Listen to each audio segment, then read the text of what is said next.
Fala aí, galera, Kriegner aqui em mais um episódio Dunamis Hangout e dessa vez direto da Dunamis Con. Nós estamos aqui com uma série de encontros com pessoas muito especiais que estão fazendo parte da Dunamis Con 2025 junto conosco e a gente quis garantir que os melhores pudessem sentar aqui nesse sofá para a gente poder entender um pouco mais da trajetória deles e ver aquilo que eles podem trazer para te abençoar também. Você está ouvindo isso logo depois da Dunamis Con, daqui 5 anos, 10 anos, não sei, no Brasil, fora do Brasil, em algum momento você está pegando esse conteúdo e a gente ora mesmo para que esse conteúdo venha te inspirar no teu chamado e na tua trajetória com o Senhor.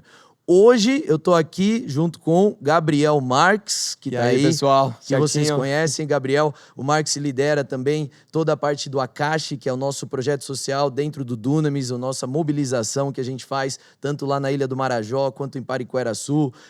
Enfim, ele vai contar um pouquinho mais com a gente também. E a gente se uniu para poder receber nosso convidado mais que especial. Eu vou dar uma lida na biografia dele aqui para você já saber. Ele é fundador e CEO da ONG SP Invisível, que eu tenho certeza que você conhece. Se você não conhece, você dormiu por 11 anos na tua vida, mas você pode ir lá no Instagram deles e conhecer. Foi criado lá em 2014 com o objetivo de conscientizar a sociedade e promover também ações de apoio à população de rua inicialmente, que são os invisíveis da cidade de São Paulo. Então, até 2022, a ONG já tinha atendido mais de 33 mil pessoas em 102 ações. Você me corrige se eu tiver algum número errado aqui. E o André, que está aqui com a gente, vocês já viram, o André Soller, ele recebeu também o prêmio pela Forbes como uma dos jovens líderes sociais do Brasil. Então, a gente está falando de alguém que investe em justiça social, que acredita na nossa nação, que segue os valores da palavra de Deus, é cristão e está aqui com a gente para compartilhar um pouco dessa história. Bem-vindo, André. Obrigado, Kriegner. Obrigado, Gabriel. Uma honra pra mim estar aqui. Minha primeira conferência Dunamis, eu já tô assim, cara, isso aqui é gigante, hein? Tá bom? Pô, bom demais. Eu tô curtindo, assim. Tô falando, mas tô curtindo. Que legal, tá sendo legal. Bom demais, bom demais. André, vamos lá, vamos começar um pouco na tua trajetória. Eu falei do SP Invisível, mas você não é um cara que é formado em assistência social. Você não é um cara formado em, sei lá, como ajudar pessoas. Você é um cineasta de paixão e também de formação. Como é que surgiu essa questão do SP Invisível para você? Como é que você se encontrou no meio disso? Conta pra gente. Sabe, a minha vontade de ser cineasta foi em querer levar uma mensagem pro mundo. Uhum. E eu fui descobrir que era uma visão que existia dentro de mim que eu queria transmitir para as pessoas. Uhum. E aí eu falei, pô, o cinema é uma forma de eu fazer isso. Uhum. E a imagem sempre foi algo que eu me conectei muito e que eu conseguia transmitir o que eu acreditava. Legal. Muito mais do que pela palavra, do que conseguir escrever algo, que sempre foi um desafio muito grande para mim. Então, foi por isso que eu escolhi fazer cinema. Mas no meio dessa trajetória, muita coisa mudou, muita coisa aconteceu. A SP Invisível nasceu no meu coração. Que demais. Essa visão se concretizou nisso e iniciou nesse lugar de imagem, mas que foi assim tomando outros caminhos e hoje já ajuda muitas pessoas, como você comentou. Então surgiu, você já tinha o desejo de fazer algo pelo próximo, assim, é um negócio que desde pequeno nasceu isso. Sabe, pra ser bem sincero, eu não sei se era isso. Eu sabia que eu queria mudar, eu tinha na minha, mais jovem, né, a ideia assim, eu quero mudar o mundo. Cara, como? Era que só, bom, era só toca isso. aí, cara. Eu tinha a mesma coisa, eu só sabia falar isso. Eu quero mudar o mundo. Eu lembro até hoje, cara, na igreja uma vez, a pessoa que estava pregando assim no grupo de jovens falou: pergunta pra pessoa qual é o sonho dela, o que ela quer fazer da vida. Aí todo mundo, eu quero ser um advogado, eu quero isso, não sei o quê. E eu falei pra pessoa que tava comigo, eu falei, eu quero mudar o mundo. E ele ficou olhando assim, o cara, tá tipo, bom. que nerd, você consegue ser mais específico? Talvez você quer um sorvete, alguma coisa, sei lá, dá alguma coisa pra trabalhar. É meio assim, eu quero ser bombeiro, eu quero ser... É meio padrão, talvez, de uma criança, mas isso continuou, acho que no coração. E resultou nisso, assim, acho que é bem, sinceramente falando, é isso. Caramba, que legal, que legal. É isso aí, pessoal. 2 mileniais, 3 mileniais. Você é milenial Eu também? sou Gen Z. Ele já é Gen Z, o Marcos já é Gen mais Z. novo. Mas a gente sofre desse mal. A gente quer mudar o mundo, que a gente não tá satisfeito. Mas aí você começou a SP Invisível. E inicialmente, aí você me corrige, pelo que eu lembro, a SP Invisível era para dar visibilidade, expor a situação, não necessariamente resolver a situação. Começou com essa tensão, como é que era isso? Começou com essa ideia da gente dar visibilidade. Porque a história toda começa quando o pastor da minha igreja propõe para os jovens Legal. e para os adolescentes que eles saíssem pelas ruas de São Paulo e fotografassem tudo que era invisível. Uau. Nessa época eu era um funcionário da igreja e eu cuidava da área de comunicação e, pô, a ideia de fotografia, eu sempre fui apaixonado por fotografia, eu que fazia os vídeos da igreja. E aí eu peguei e falei, eu vou nesse dia e vou fazer esse projeto acontecer junto com o pastor. Legal. E a gente saiu pela cidade de São Paulo para fotografar. Cada jovem fotografou uma coisa diferente. Aí tinha um jovem que fotografou um lixo no chão, uma senhorinha ali deitadinha. Tinha um prédio ali na Paulista. Tem um prédio na Paulista que ele é curvo assim. Sei. E tem um espaço do lado dele. E ele tem umas 3 janelinhas assim. E ele era invisível, porque dentro de prédios tão Sei, grandes, sei ele qual era é. fininho e pequeno. E aí alguém fotografou esse prédio. Mas todo mundo fotografou uma pessoa em situação de rua. Todos. E isso chamou a minha atenção. Porque a gente estava falando, pô, invisível, não tinha claro o que é, e a gente descobriu ali que tinha a população de rua como os mais invisíveis. E olhando para aquelas imagens, eu falei, mais invisível até que esses caras é a história deles. E foi uma coisa muito ingênua, assim, muito espontânea. Não foi assim, pô, planejei aqui que vamos criar uma página nas redes sociais. Não, foi, pô, vou fotografar essas pessoas. Então, na igreja tinham 2 cultos na parte da manhã. Os meus pais iam pro culto da tarde, pro segundo culto, né, na parte da manhã. Eu ia pro primeiro, encontrava meu amigo na igreja, o Vini, e a gente ia pro metrô, que era na Barra Funda, ele com o gravador dele, eu com a minha câmera, e a gente tinha uma missão de voltar com 5 fotos e 5 histórias. Demais.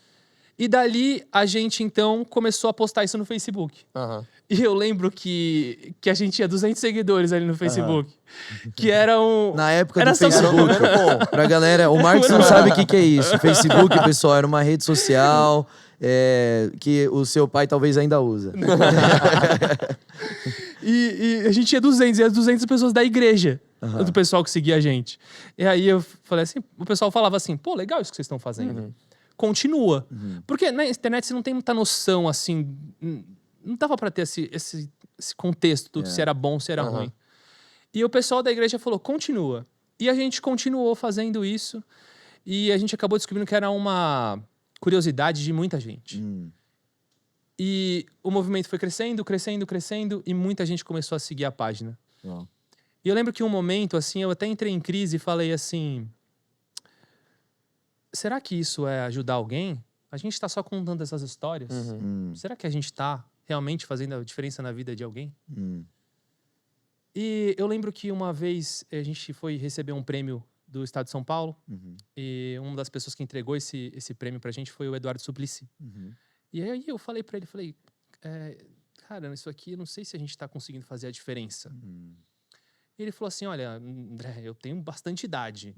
E essa causa ela é tratada da mesma forma há anos, né? 30, 40 anos. Vocês trazerem uma forma diferente para isso e conscientizar a sociedade da importância disso tem um valor muito grande. Literalmente um olhar diferente, né? Porque isso estava invisível. E a nossa conversa ali com aquela pessoa em situação de rua também era algo muito rico, sabe? E eu sinto que eu consegui abençoar a vida daquela pessoa ali. E eu era abençoado também, porque eu me enxergava como ser humano, sabe? Naquele lugar de, pô, não sou eu porque tenho uma série de privilégios e uma série de coisas que não me fazem estar nessa condição. Então, começa daí, né? E acho que quem mais aprendeu nessa jornada aí fui eu. Que legal, que legal. Inclusive, uma história engraçada, eu tava até compartilhando com o André, em 2018, 2019, eu era voluntário do SP Invisível. Sério? Doideira. Que demais, E cara. aí, isso que ele tá falando, pra mim, foi o mais marcante. Porque quando eu me converto, tenho um encontro com Jesus, a minha cabeça era, eu só vou pregar pra morador de rua. Uau. É ali o novo convertido. E aí eu fazia isso todo final de semana. Aí no meio disso eu conheço o SP Invisível. E teve uma ação sensacional que eles fizeram, que eu compartilhei também com ele, que foi uma ceia de Natal na Cracolândia. Que legal. E ao redor da Cracolândia, né? E aí era justamente isso que brilhava os meus olhos. O valor que entender e sentar numa mesa com as pessoas traziam pra ele no sentido de tipo, nossa, cara, existe uma esperança. Tinha um morador de rua que tava, pessoa em situação de rua que tava lá e começou a tocar guitarra. Era um negócio, lembra? eu lembro disso, o cara começou a tocar guitarra muito bem. Eu lembro Então disso. tem muito talento no meio da invisibilidade. Isso Que que eu acho demais. impressionante da SP Invisível. Sim. Que legal, que legal. Você diria, Marcos, que isso aí ajudou a a forjar esse caráter social do que você tá fazendo Não, com hoje certeza. e formar? Porque eu encontrei alguma coisa que já estava um pouquinho mais organizada. Que legal. Porque na minha cabeça eu pegava, sei lá, minha mochila, pegava um skate, ia lá na Roosevelt e ia conversar com a galera na Praça da República. E aí eu encontrei uma coisa que fazia de maneira sustentável. Que acho que esse é um problema um pouco que nós temos que enfrentar no meio social. De nós não construirmos coisas sustentáveis. E quando eu olho para esse meio visível, eu falei, caraca, existe a possibilidade realmente de mudar o mundo, talvez. Talvez esse sonho do André aí é uma coisa que é uma possibilidade. Não, isso é legal, eu quis bater nessa tecla especial, porque assim, às vezes a gente tem muita gente motivada e tem uma ideia, uma revelação, um sonho, quero fazer uma visão, quero fazer isso, fazer aquilo, e não sabe por onde começar. E a gente sempre fala, a melhor maneira de você começar a construir sua visão é servindo de outra pessoa. Então aqui a gente tem um exemplo claro, assim, hoje o Marcos está fazendo um trabalho incrível dentro do Akashi, mas o que ajudou ele a ter a visão mais sólida? O momento que ele passou junto com a SP Invisível, assim, sabe? Então, esse tipo de coisa, fica até de conselho para você que tem um chamado, tem alguma coisa queimando aí no teu coração, você não sabe por onde começar, começa servindo alguém que já tá fazendo também, né? Você vai aprender muito sobre isso. Muito bom. Muito bom. E aí, me conta então, aí hoje, então, vocês passaram só de mostrar para também ter uma influência direta na questão da moradia de rua em São Paulo. E a gente vai falar depois mais sobre outros lugares, mas especialmente em São Paulo. E aí, o que vocês estão fazendo hoje? Como é que está sendo a mobilização? Hoje a gente tem através do trabalho de conscientização, se criou uma comunidade muito grande ao redor da causa. E a gente foi escutando o que as pessoas... como que as pessoas gostariam de ajudar. E daí surgiram muitos doadores. Então a gente recebe muita doação das pessoas que acreditam, que veem que a gente está fazendo esse trabalho. Legal. E o nosso voluntariado. Muita gente querendo ser voluntário. Então surgem as nossas ações, como o Natal Invisível, que o Gabriel participou, em que a ideia ali era não só fazer um Natal comum, mas levar uma refeição, mas levar um Natal que tivesse a experiência do Natal, que tivesse a dignidade do Natal, que tivesse os valores do Natal, que tivesse tudo que eu aprendi na minha vida, na minha igreja, e que eu tinha como privilégio na minha casa para aquele Natal. Legal. Porque o Natal de uma pessoa em situação de rua é ali, sozinho. Então, o Natal Invisível é uma coisa assim, imagina o Natal mais bonito que você pode criar no meio de uma rua. É isso que a gente faz. Então, quando você fala de sonhos, de pessoas que estão fazendo, é muito... O que eu tenho falado bastante, que até comentei aqui com o pessoal no palco que eu tava falando, no Summer Club. Summer Club, né? Summer Club, acho que é Summer Club. Isso. Deu um branco aqui agora. Clube do Verão. Só quem veio na Dunamis Con entende que a gente tá falando aqui agora. Então, piada interna. Mas eu já vou dar um spoiler pra você vir na próxima, que tem muita coisa boa. Que eu comentei assim, acredite numa visão de algo que você acredita ser impossível. Legal. E só coisas impossíveis podem transformar a vida das pessoas. Muito bom. Porque são esses sonhos impossíveis que fazem com que cada um mude. Cada um veja um futuro diferente. Então, a população de rua, quando a gente mostra pra elas um Natal que elas nunca tinham vivido antes, elas falam assim, eu quero viver esse Natal na minha casa esse ano. Então, a gente faz as pessoas sonhar. Legal. Então, o Natal Invisível é uma dessas ações onde a gente serve refeições no período do Natal. A gente tem também o Inverno Invisível, em que a gente distribui moletons pela cidade de São Paulo e cobertores. E também carregando esse valor de ser algo novo e com dignidade. Então, todos os nossos moletons são novos, que a gente manda produzir. E é legal porque a gente distribui muitos moletons. Então, foram 15 mil no último inverno. Demais. E acaba virando a moda das ruas. Então eles falam assim, eles se sentem muito valores. Falam assim, pô, agora eu tô na moda, agora eu tô... Eles vêm dos amigos e falam, pô, eu queria estar usando esse moletom. Troca aqui. Vira um objeto de desejo, assim, né? E a gente, então, tem feito essa ação também há 9 anos agora. O Natal Invisível há 10 anos. São ações que são recorrentes na nossa agenda. Mas a gente também serve refeições todas as terças, quartas e quintas-feiras nas ruas. Legal, legal. Então, em pontos específicos ou alternando? A gente iniciou... É interessante isso, porque a gente iniciou alternando. Tá. Só que a gente não conseguiu construir vínculo com as pessoas. Tá.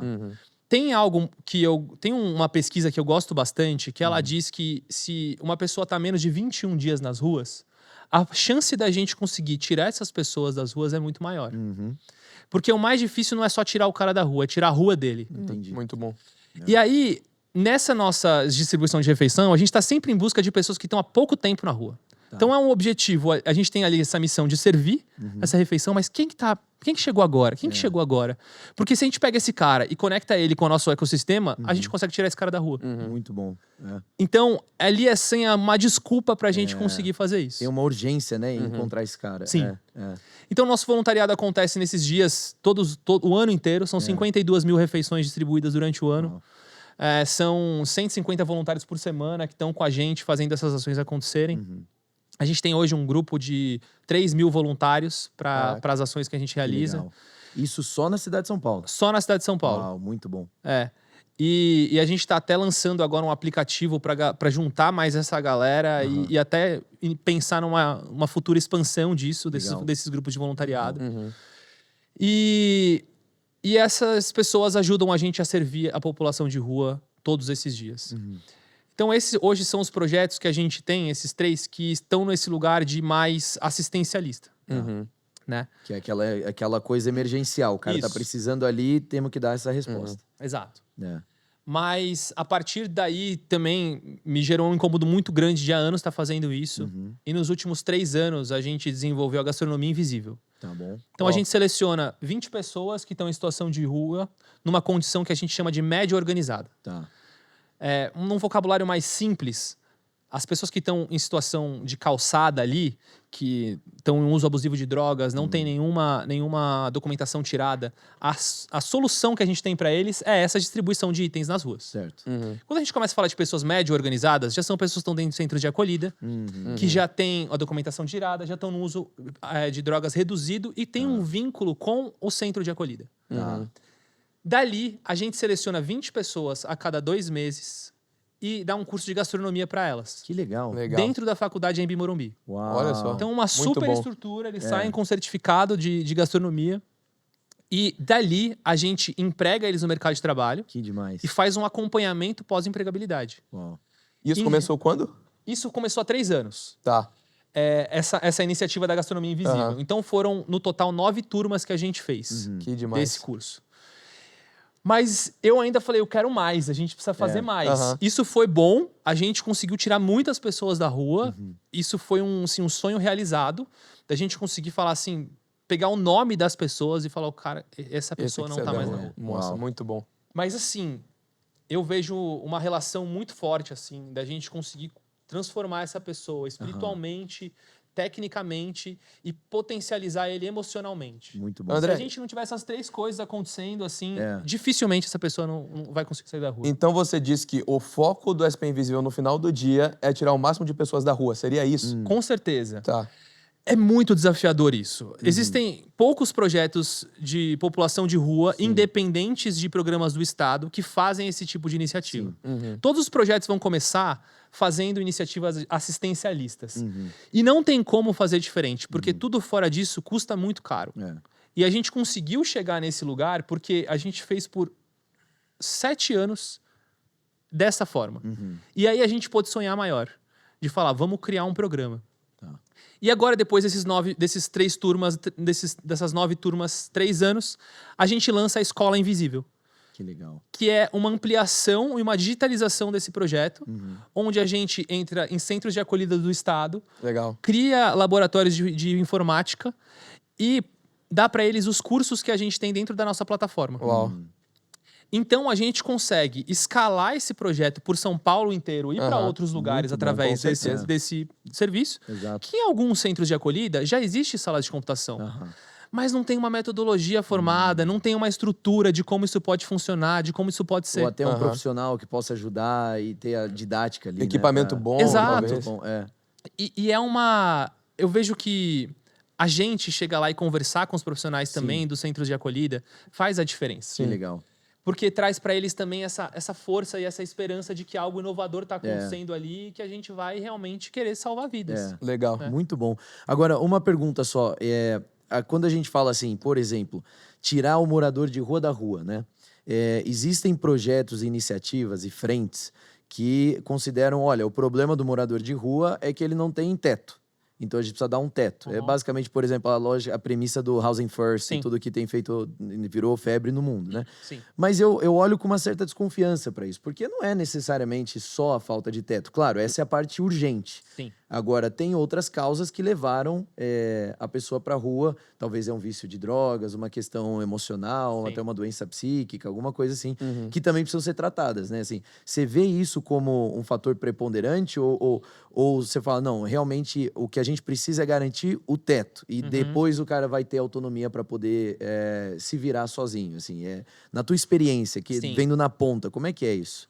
Olha, eu vou te falar de algo bem fresco, assim, que Tá. eu também... É um projeto que pra mim é tão grande que eu olho e falo, legal, mas talvez não seja eu que faça isso. Tá.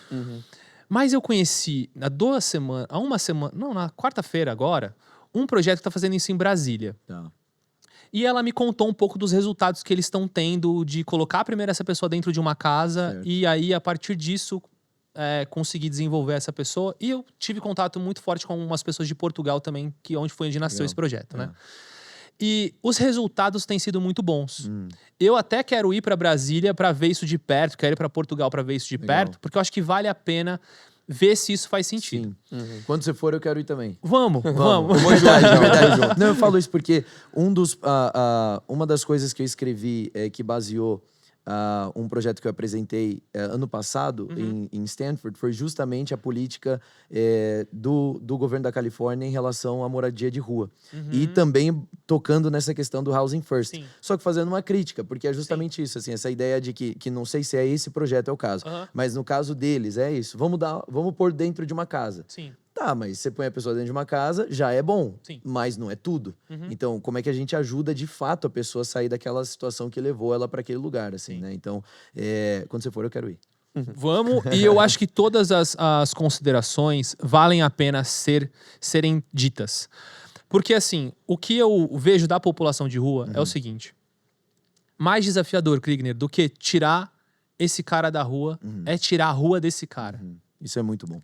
Porque é a mentalidade. E aí, quando a gente coloca ele numa casa, o que me soa bem estamos blindando ele de uma cultura que faz muito mal pra ele. Sim. De um ambiente que faz muito mal pra ele. Então, não é só a casa, o que eu entendo do que eu vi esse projeto. Tem que ter, a comunidade tem que estar envolvida nisso. Ele tem que estar com um trabalho. Exato. Porque o que pode acontecer também? Acontece de colocar pessoas em situação de rua dentro de uma casa e essa pessoa não aguentar ficar dentro da casa. Imagina alguém que teve uma liberdade de morar na rua a vida inteira. Aí fala, coloca numa casa, aí o cara fica dentro da casa. Exato. Não, isso aí não vai dar certo. Acho que se a gente conseguir pensar num sistema disso, Uma reeducação, né? isso pode fazer sentido. Sim. Mas tudo entra nesse lugar que eu entendi que é assim, entender o perfil dessa pessoa. Tá. É Quando a gente entender, conhecer. Isso, o perfil dela. Se a gente pegar um cara que tá ali na calçada e levar ele pro Housing First, talvez não seja o perfil ideal pra gente conseguir causar uma reinserção social. Certo. Tudo parte desse perfil. Tem que entender, e o perfil ele não diretamente está conectado com a idade, com o gênero, mas eu tenho visto muito com o nível de organização. Sim. Por isso que no Brasil esse projeto acontece hoje num contexto de mulheres. Né? Entendi. Eu acho que com mulheres, com crianças. Então é o perfil que faz o projeto ter uma taxa de sucesso ou não. Entendi. André, mas quando você fala nível de organização, como que você consegue analisar o nível de organização de uma pessoa em situação de rua? Quais são os pontos que você observa para fazer esse perfilamento? Boa. O fato dela estar dentro de um centro de acolhida já é um indicador muito forte de que ela tem um certo nível de organização. Porque quando ela está num centro de acolhida, ela tem horário para chegar, ela tem horário para dormir, ela tem horário para comer. Ela precisa cumprir regras para permanecer lá dentro. Entendi. Então tudo isso ajuda com que ela consiga começar a ter uma reinserção social. Porque a gente precisa passar por um processo de reeducação de alguém que está morando na rua. Então eu sei que eu tenho que escovar os dentes de manhã, à tarde e à noite. Eu sei que eu tenho um horário para comer, eu tenho um horário para trabalhar, mas essas pessoas acabaram perdendo pelo excesso de liberdade. A gente não tem consciência do que é liberdade. Tipo, se eu falo para você que é liberdade, você vai falar assim, tá, mas tem um almoço no meio-dia. E é inegociável. É inegociável. Mas meio-dia eu vou almoçar. Aqui. Então... então, assim, nesse nível de liberdade, que é o que a população de rua vive hoje, E é o que eu falo, tirar a rua desta pessoa tem uma conexão com isso também. Legal. Então, acho que Muito passa por bom. esse lugar. E aí, a gente tá... tem muito Técnico. assunto pra gente falar. Não, eu amo esse assunto. E aí a gente talvez entrou na parte técnica, mas eu queria, talvez, André, pedir pra você falar, especialmente pra quem tá vendo a gente e que tem uma causa na vida, assim, Legal. tem uma causa no coração pra esse lado social. Como é que eu faço? Qual é o primeiro passo? O que eu devo me preocupar? E aí eu tô falando de gente que talvez vai cuidar da causa animal, vai cuidar, sabe, de coisas de crianças, idosos, todo tipo de causa social que pobreza, mulher, enfim, tem tanta coisa para fazer. E eu creio que a gente vai ver a resposta vindo através da igreja. Eu creio que é a igreja que tem as chaves para fazer isso melhor, como você falou, melhor que o Estado, melhor que muita gente. Então, o que você daria de conselho agora para essas pessoas? Quais os passos práticos para tirar da ideia e botar em prática? Boa. Vamos lá. Primeiro, esse ponto de se conectar com quem já tá fazendo é muito importante. Boa. Então, vai viver. Vai se conectar com quem já tá fazendo alguma coisa, com quem já tá, uma ONG tem perto de você. Frequente ONGs diferentes, ONGs de pessoas em situação de rua, de idosos, de animais, tudo. Aí você começa a entender como que esse contexto funciona e entende qual que é o que mais você tem conexão ali, né? Acho que um outro passo muito importante é você escrever a sua visão ali do que você quer, quem que você quer mudar, o que você quer ajudar. E comunicar isso para outras pessoas. Escreve, ora por isso, acredita nisso. Eu sei que eu sou uma pessoa super criativa. Cada dia eu chego com uma ideia nova no escritório. Legal. O pessoal me quica de lá. Eu falo, André, vamos fazer... Porque assim, cada dia eu chego com uma coisa diferente pra gente fazer. Mas tudo porque eu tenho muita clareza da minha visão, do que eu quero e onde eu quero chegar. Então... é importante a gente colocar isso no papel, porque dessa forma a gente consegue permanecer naquilo que a gente acredita. E eu falo da criatividade porque eu nunca na minha vida diria que eu faria algo por 11 anos. Olha aí. Pô, eu não sou esse cara. Eu sou esse cara que, assim, cada hora tá numa coisa, fazendo uma coisa diferente. Mas eu tenho uma paixão tão grande por isso que eu faço coisas diferentes dentro disso. Mas eu poderia facilmente fazer outras coisas diferentes. E eu acho que o lugar de quem quer criar algo é esse. Pô, ter clareza do que você quer, escrever e começa a comunicar. Porque quando você traz a igreja... Muito bom. eu encontrei aqui na Zion pessoas que têm vontade de transformar. Que legal. E aí fica tudo muito mais fácil. Porque você vai lançar suas ideias em um ambiente onde as pessoas vão falar assim, pô, legal. Bom pra você, vai lá e faz. Bom pra Né? você. Se via. Mas se você coloca essas ideias em um ambiente fértil, que é o ambiente da muito igreja, onde as pessoas têm valores parecidos, onde as pessoas querem fazer acontecer, querem fazer o reino de Deus na terra, pô, isso é transformador. Exato. Glória a Deus, glória a Deus. Bom, espero que você esteja inspirado agora a fechar teu computador agora, terminar esse podcast e fazer alguma coisa. Põe em prática aquilo que Deus já está colocando no teu coração. André, obrigado mesmo por você estar com a gente, de verdade, é um prazer ter você. Também, Marcos, valeu. E Deus abençoe você, galera. Até o próximo Hangout.